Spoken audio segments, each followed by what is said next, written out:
nós podemos começar pelo imagiologista. O Uhum. imagiologista que vai fazer as É, ecografias, que vai fazer a descoberta da imagem fetal e a avaliação de todas as características que esse bebê está a desenvolver, se tem as suas estruturas em condições. Portanto, a imagiologia seria, eventualmente, o primeiro profissional nessa cadeia.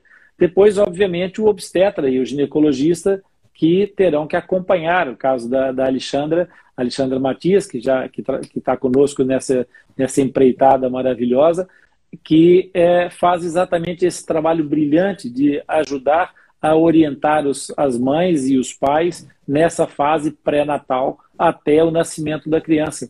E nessa altura, então, entrega esta criança a segunda equipa, a terceira equipa de trabalho, que virá naturalmente, que serão os enfermeiros que acolhem a Uhum. criança nesse momento, e os enfermeiros serão coadjuvados já nesse momento pela terapia da fala.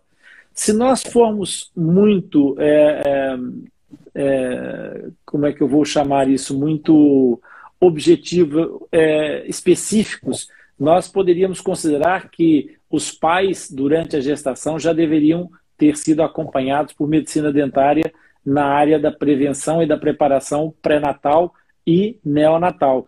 Essa criança, quando acaba de nascer e sair da maternidade, vai à consulta do pediatra, novo profissional nesse grupo, e a consulta do odontopediatra também.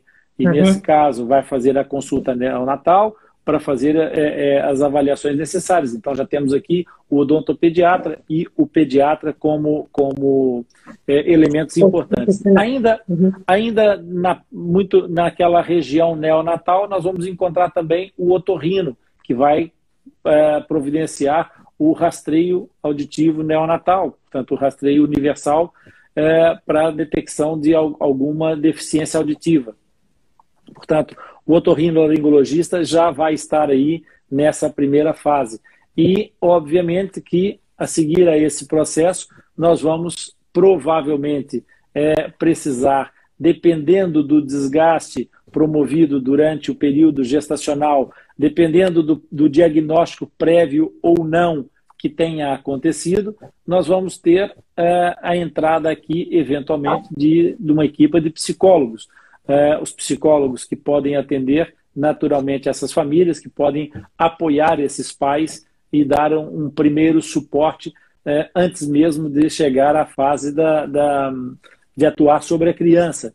Depois disso, nós teríamos novamente toda a parte de intervenção de diagnóstico e de estudos através dos geneticistas, da equipe de genética. Uhum. Seria importante fazer aqui uma observação do ponto de vista familiar, perceber quais são as implicações, até porque alguns casais são jovens e esses casais jovens podem necessitar de orientação para avaliar os riscos de uma nova gestação com ou sem fenda labiopalatina, embora, obviamente, a gente saiba que a probabilidade e a possibilidade, que a gente já abordou num dos vídeos aí do nosso canal do YouTube, elas existam como possibilidade sempre. Como probabilidade, varia a prevalência e, obviamente, que aí vai ser uma questão de julgar nesse estudo estatístico da probabilidade. Portanto, depois da genética, nós podemos pensar a seguir a isso na questão da cirurgia pediátrica. A cirurgia pediátrica que vai ter que entrar, obviamente, logo no terceiro mês, no caso de uma fenda labial, no nono mês, no caso de uma fenda palatina, isso dentro do protocolo que é adotado pelo Atlas IPCAST. E eu chamo a atenção para isso, muito importante, que quando nós falamos de timings, quando nós falamos de momentos terapêuticos, é preciso resguardar a diferença de protocolos. Cada equipe tem o seu protocolo, eventualmente eles podem ter, nós podemos encontrar duas equipes que trabalham o mesmo protocolo, mas cada equipe segue um determinado protocolo. E essas diferenças protocolares não significam necessariamente que nós tenhamos um problema em termos de gestão do resultado. Não existe o protocolo perfeito. cada equipe identifica-se com um protocolo pela experiência que tem, do sucesso e dos resultados que obtém. E, naturalmente, todos os profissionais têm essa mesma abordagem. Por isso, cada equipe adota o seu protocolo e deve ser respeitado esse protocolo. Nós, dentro do Atlas Lipcast, damos assistência em termos de orientação a muitas famílias e procuramos respeitar esses protocolos. Por isso, quando eu falo nos 3 meses e nos 9 meses, estou a referir exclusivamente ao protocolo que é adotado pela equipe do Atlas Lipcast. Então, entrando aqui na cirurgia pediátrica, nós precisamos desse suporte e, naturalmente, que depois da cirurgia pediátrica será necessário novamente a intervenção da ortodontia, que nós já falamos, portanto, não vale a pena repetir em termos profissionais, mas nós vamos ter aqui um período, um hiato de tempo entre os 6 e os 10 anos, em que eventualmente pode ser necessário a chamada de terapeutas ocupacionais para o exercício de alguns trabalhos que essas crianças possam precisar.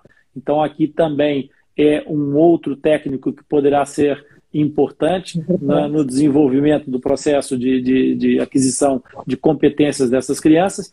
E aos 15 anos, sensivelmente, essa criança vai fazer uma finalização ortodôntica e provavelmente já terá um protesista a preparar as coisas, a conversar com o ortodontista para preparar a fase de finalização dentária que vai acontecer mais à frente. Ou então entrará já aí o cirurgião maxilofacial, que vai começar a planear a intervenção para o final da fase de maturação esquelética. Então, nessa perspectiva da maturação esquelética, nós esperamos esse momento terapêutico e, a partir do momento terapêutico atingido, o ortodontista e o cirurgião maxilofacial entendem-se, preparam o caso e a criança nessa altura já adolescente, vai exatamente para a cirurgia ortognática.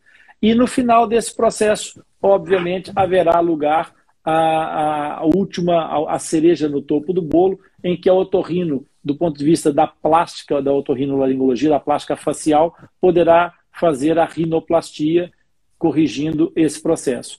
Eu deixei pelo caminho aqui alguns detalhes e poderia falar de várias outras especialidades, Patrícia, mas de uma forma mais lata, para que as pessoas tenham essa noção de amplitude. Nós poderíamos falar, por exemplo, no caso das crianças que têm síndromes mais específicas, como a síndrome de Goldenhar, que podem ter uma micrótia. Micrótia, para quem não sabe, é a não formação ou malformação do pavilhão auricular, da orelha, né?